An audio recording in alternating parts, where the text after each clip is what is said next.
The International Monetary Fund has expressed worry over the risk of sovereign debt default, stating that an orderly settlement of debt difficulties requires a worldwide cooperative approach. In a blog post, the IMF stated that in the coming years, the global financial system's focus will move to expanding debt vulnerabilities as conflict and COVID-19 had exacerbated the world's current risks and issues. As conflict erupts on top of an ever-changing and tenacious virus now in its third year, humanity faces fresh uncertainty. Furthermore, issues that existed before COVID-19 have now been resolved. Growing debt vulnerabilities across the globe will be one of the primary themes when policymakers return to Washington in the coming days for the IMF and World Spring meeting, the article has said. The fund is concerned that the conflict between Russia and Ukraine is generating concerns of record levels of public borrowing as the virus continues to burden many government budgets. The problem, it added, is a call for authorities to implement changes, particularly governance reforms, to increase debt transparency and strengthen risk management rules and procedures. This morning, the IMF's warning of global sovereign debt default is our focus. And this is Business Edge. I am Lekan Onabanjo, standing in for Tolu Lokpe Adelere Balogun. You're welcome.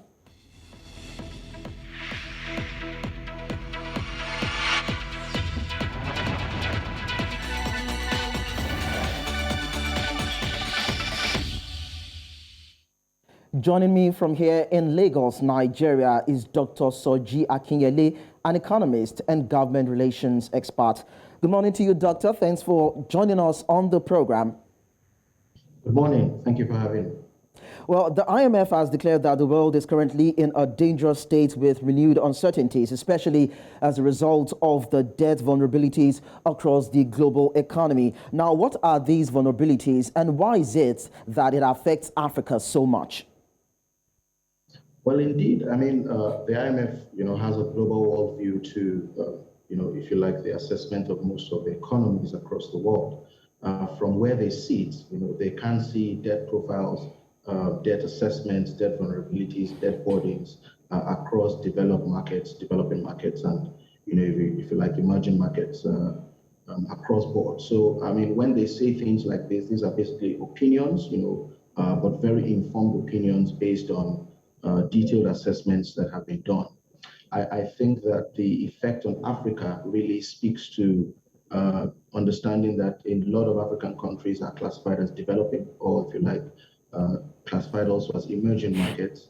And to that extent, the vulnerabilities that have happened largely from the pandemic, the COVID-19 pandemic, over the past 3 years or 2.5 years, if you like. And then more recently, the Russia-Ukraine, war has basically put a burden or stressed out, if you like, economic indicators across the world, but particularly also in Africa. If you understand that a lot of African countries are, many of them are commodity exporting countries, rely on global commodity prices as a form of leading indicator to, some of their economic performance. Then you will be able to understand the IMF's connection. African countries are also, in terms of financing budgets and infrastructure, rely heavily, on debt. And because of that, you see that whatever global shocks exist, across the global economy, will also impact African countries, albeit, of course, in varying degrees, from Nigeria to South Africa, to Algeria, to Angola, to Zambia and the rest. You will find varying degrees of impact. And I think that is what, the IMF is basically speaking about. And we will know more when they have the spring meeting starting next week Monday. All right. Well, the IMF report stated expressly that it has concerns about the possibility of sovereign debt default. Now, you mentioned a couple of countries, but what are those countries that are actually in danger of defaulting on their loans? And most importantly, how does that affect the global economy? Well, I think the way to look at it is to understand, the historical context. So when last did you see, or if you like, debt defaults? We saw some, during the pandemic, in the heat of the pandemic in 2020. I think Zambia was one of them. There was Lebanon, there was Sri Lanka, correct? And so you find a few of those debt defaults. Brazil, Argentina actually defaulted twice. In 2020, there was Ecuador, and a few other countries. If you rewind as far back as the global financial crisis, in 2008, 2010, then you have a larger, remit of countries. So when they talk about these vulnerabilities, it's not Africa per se, but because we're in Africa, we would feel that we are the only ones that can default on debt, largely because of our development or developing status. But developed economies also default on debt, depending on their debt sustainability and the vulnerabilities that they have. So yes, there are a few countries across debt profiles that have a likelihood to default, and you can check that also when you look at ratings from economic rating agencies like Fitch and Moody's, just by their sovereign ratings, of different countries. It can also show you the investment grade of these countries, and so therefore their likelihood to default. We know that the default rate has doubled over the past few years, from about 2%. When you compare it to the global financial crisis in 2008 to 2010, and more recently in the pandemic year, where we've seen about a 4.2% default rate. So there is, the IMF, the IMF's opinion is in order, but then what needs to happen, and I think this is why the IMF has put out that opinion very early, is a collaborative or a coordinated effort at, understanding how these debt vulnerabilities can be, if you like, relaxed or at least mitigated, across countries that have the potential to default. And this is basically what the IMF is calling for. Well, talking about mitigating risks now, with the combination of COVID-19 aftershocks and the ongoing war in Ukraine, well, it's been said that several countries are actually experiencing inflation as of now. Is there any way by which we can control this so that we can reduce defaults experienced? Well, I think the first thing is to understand that these are external shocks. Many of them are beyond the control of the countries. Of course, one important step that can happen is peace in Ukraine, right now. And a lot of those, if you like, variables will immediately begin to adjust gradually.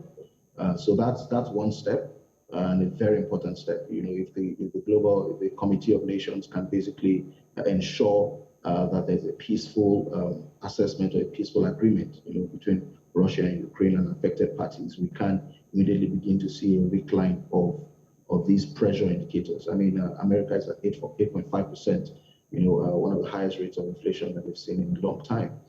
Nigeria is in double digits, about 15.7% or thereabout. So, I think that the first step is to immediately address the current pressure at hand, which is, the war in Ukraine and its impact, across the commodity chain of prices. And then, of course, the COVID-19, we've seen a lot of, efforts and coordinated effort across global agencies and the global community. And we've also now begun to see, relaxation of some of those, a lot of the COVID, travel guidelines, and all of that. And so that's already, we would expect that, we begin to reduce the impact of the pandemic, on the economy, both the health and the economic impacts, going into 2023. But I think imminently, what can be done is to ensure that there's peace in Ukraine. We could immediately begin to see the decline of those pressure indicators. Doctor, before we go to break, when you look at so many African countries, you discover that part of the after effects of the crisis that you have mentioned had to do with the spikes in food and, of course, energy prices, which has been said to be at a crisis level. Now, how do you think the world can provide grants or maybe concessionary sort of funding to help them deal with debts and, of course, be able to manage the challenges that they're faced with in terms of the economy? Because even the IMF has also called for international cooperation. How do we go about this? Just in about 2 or 3 minutes. I think the international cooperation we need now is for, if you like, African countries to look inwards and see how they can, balance their economies. We've been very heavy on debt. I'm just speaking to Nigeria specifically. We've been very heavy on debt. We've seen where debt can take us to. We've seen how far, it can help in infrastructure development financing.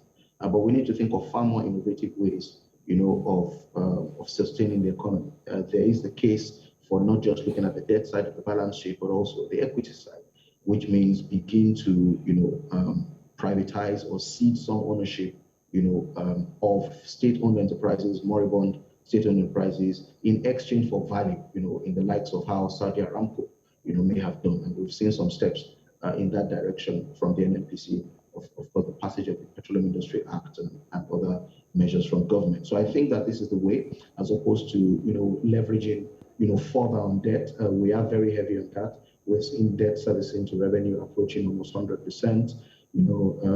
Even though at GDP level, it could be argued that it's way lower, and we may have capacity for debt.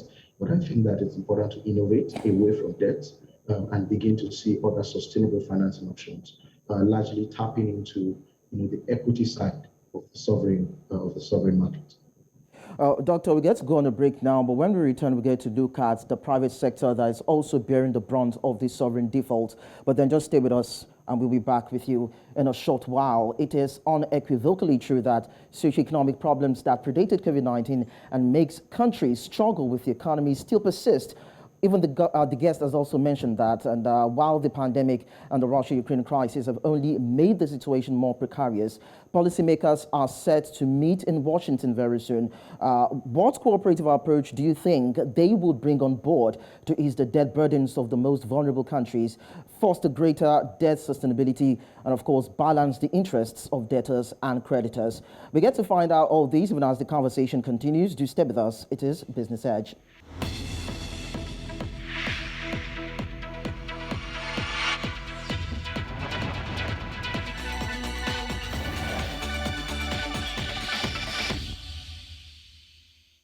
The IMF has warned of a global sovereign debt default, a cause for concern, you may agree. And I still have with me Dr. Soji Akinyele on the discourse. He's an economist and government relations expert.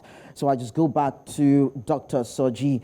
In March, the World Bank revealed that about 12 countries across the world could go into default in the next 1 year, and it also adds that unlike the debt crisis in the 1990s, which led to the establishment of the Heavily Indebted Poor Countries Initiative, most of the debts owned today are to private entities and not and other government establishments. But then, do these private entities have any responsibility in terms of debt restructuring and possibly forgiving those who are defaulting? You also want to ask the question, I would also want to ask the question, how do you even expect them to continue operations if they have to waive debts? Thank you. So when you think about sovereign debt, you need to understand the context in which it comes. The fact that private entities can invest in if you like debt instruments of a sovereign. Think of it like Eurobonds, for example. That basically means that these private entities are looking for high returns or at least positive real returns beyond what they could find in their own economies. We've seen a lot of Eurobond activity, for instance, in Nigeria, where almost about 55% of our external debt stock now, is from Eurobond point of view, and rest of the Euro. Rather, it's the balance sheet. It holds Eurobonds to about 55% of the external debt stock. The options available typically would be, of course, first and foremost, when a Eurobond is fully mature, or when any bond is fully mature, the first option is redemption. For instance, we have, if I'm correct, about a $300 million Eurobond that should mature in June 2022, which is 2 or 3 months from now. Then we could begin to see how that will play out. Sovereigns also have the option of, extending or renewing or reissuing, if you like, those bonds. Usually that comes at a penalty because then private sector, global private sector in this case, looks at it as, okay, we demand higher yields on this, if you have to reissue without fully redeeming. And so there are those options. Because it's in the global play, it's in the global market. When a sovereign, is approaching default level, then there are a few options available as well. Tapping the multilateral agencies to refinance the bond, refinance the debt, negotiating with, the creditors and, either extending tenure, like I said, reissuing, or coming to terms, basically with this. So there are options, and I don't think that it's anything new. We find this happen, all over the world in a sense. So I don't think it's a strong cause for concern in the fact that there won't be options for sovereigns to take. The concern is the signal it then sends into the market going forward, because then it spikes yields for future, investment calls or future investment instruments that these sovereigns would want to take up. It may affect their ratings in terms of sovereign ratings by, global rating agencies like Fitch and Moody's, and then that immediately adjusts, for the type of investment that they can bring into their country, either foreign direct investment or foreign portfolio investment. So I think that's where the challenges are. So it just sends a signal into the global economy that, look, a set of countries are highly vulnerable. This can create an issue, and and then it will have a ripple effect, across a few other investment decisions, like global parties. Well, of course, African countries are also vulnerable to the after effects of the loans and all the crises associated with debt repayment. But then the IMF estimates that the African countries would need $285 billion in financing until 2025 to be able to cope with the COVID-19 fallout. Now, of course, we understand that the Russia-Ukraine crisis is still on. Then you want to ask the question, what is the way out for Africa in terms of its economy with all the crises that we have been talking about? The way out really is to, like I said, innovate, beyond just debt financing. There are so many other options, particularly on the equity side. African countries have, if you like, the unique advantage of having a lot of state-owned enterprises because of how these economies gained independence. So far there are so many state-owned enterprises littered across the continent that should, be bringing investment value to those countries. And, I speak very specifically to Nigeria, for instance. If you, from the NNPC to the NLNG to the rail corporation, to the power assets that we have, there's an entire pipeline on privatization that we've been discussing, for years, that we then immediately need to begin to see value unlocked for. I dare say that value can match, if you like, what we have on the debt side. So that's really what we need to do as a continent, as a country, innovate beyond debt. Debt is the fastest, is the easiest way to go, largely because of the multilateral agency options that we have available to us, from the World Bank, the IMF, to the Africa Development Bank, to the Food and Agricultural Organization, to the Asia Development Bank, Export-Import Bank of China, and all of that. So we have all those options, and they are, accessible. But the longer term and more sustainable option, is actually to begin to unlock, the assets that we have within the country and bring that value from them. And this has nothing to do with ceding entire ownership, of national assets or national pride to external parties. It's basically unlocking value in order to do better, with what we have. And I think that's something that should be strongly considered, across, privatization and commercialization of government assets. Okay, so Doctor, one of the options is also the DSI, that is the Debt Suspension Initiative that was actually set up as the pandemic happened in Africa. That is to help African countries defer their payments. Of course, it expired in 2021. Are there any talks to bring it back on board, to extend it, or should there be even an extension in the first place? Well, I think that will, should be considered on a case-by-case basis. Of course, there are terms, and there are, terms of references, if you like, to how the DSI would work. And so in the sense that, the pandemic perhaps, is now, abating, then, economies should go back into the process of, recovery, jump-starting or kick-starting their economies, particularly in Africa. So I think that will be taken on a case-by-case basis.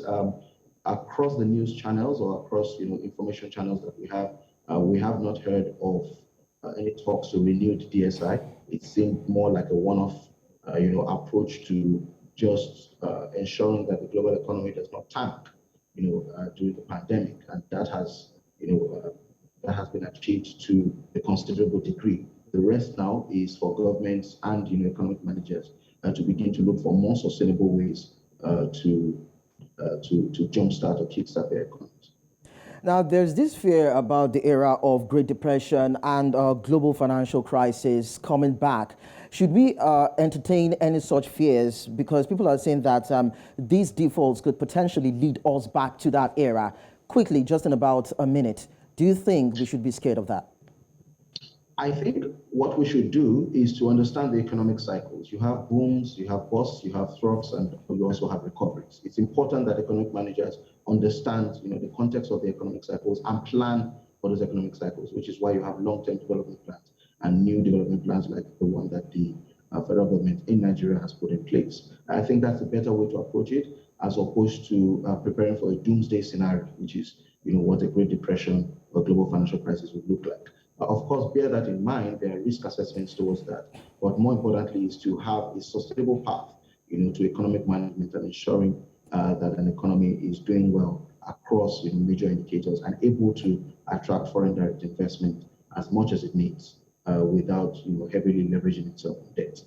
Well, I must say thank you so much, Dr. Soji Akinyele, for lending your voice to the discourse. It's been quite engaging. Thank you so much. Thank you for having me. Well, during the pandemic, deficits in loan repayment increased. Debts accumulated much faster than they did in the early pre-pandemic years. Consequently, the IMF noted that ever higher levels of debt could trigger widening of interest rate spreads for countries with weaker fundamentals. After the much-touted crunch meeting to be held in Washington, we get to see what critical steps will be taken to minimize the possibility of an escalation on sovereign default. We'll sure keep up with the conversation and keep you updated. In the meantime, let's quickly go for this break, and when we return, it will be time for NC4 to watch. Do stay with us.